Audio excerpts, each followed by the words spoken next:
Hello, I'm Owen Ralph from Greenwoodside, and I want to talk a bit about making a social media plan. This is specifically for you as a content creator, for talking about things that you are creating. It's not so much for you as a person. You know, if you use Twitter to vent all your political views and things, that's fine, but this probably isn't relevant to that area.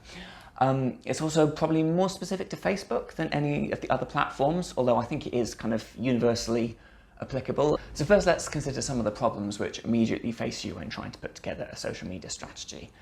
So the first thing is that social media can be incredibly time consuming when you're having to constantly create content and kind of find things to say, basically most days, forever. That takes up a lot of time. So it can be really important to find ways to reduce the amount of time that you're spending on that, so you leave you with more time to actually make the stuff. And the second issue is that it can just be quite overwhelming because, you know, the world's pretty massive. There's a lot of stuff going on. You're doing a lot of stuff. It can be quite tricky to pin down kind of a sensible thing to say on a given day.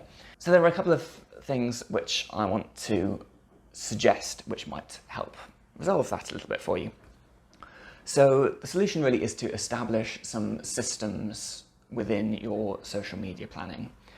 There are two things that I particularly like to do, which I'm going to suggest. Firstly, that you have a check-in with yourself once a week. I quite like going to Costa, sitting down, doing the millennial thing with my laptop, and just kind of thinking about where I am with all my projects, what's coming up, what I need to talk about.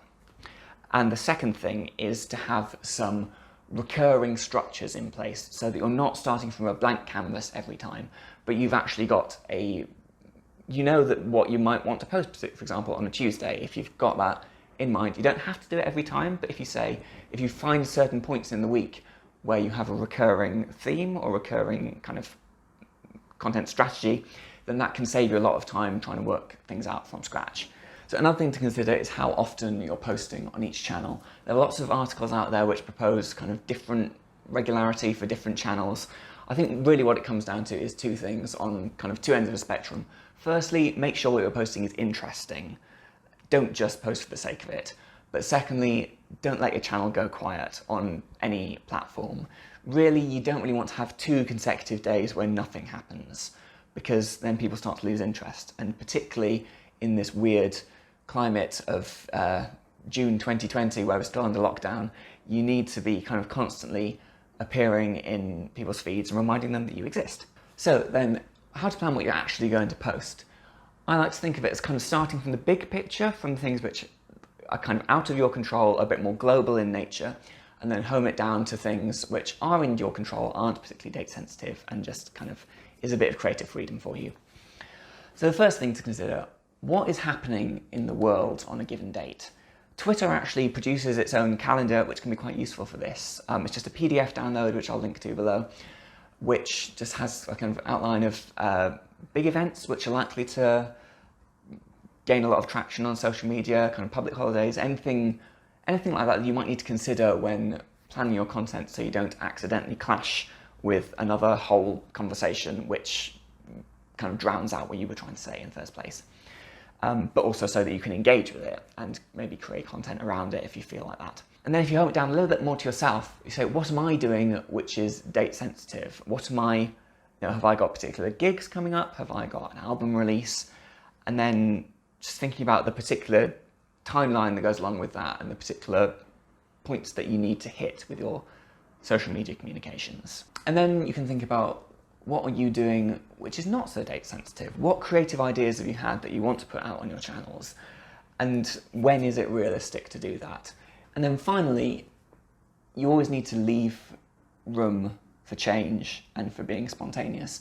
There's no point meticulously planning out every day of every week, because things are going to change and you're going to come up with clever ideas. And it's good to have a bit of flexibility. Just, again, don't leave too much flexibility or you might end up with days where nothing happens. But it's all about balancing out these different considerations. So I mentioned earlier about having some recurring ideas which happen kind of on particular days. So this is just a really useful way of not having to start from scratch every time, as I said.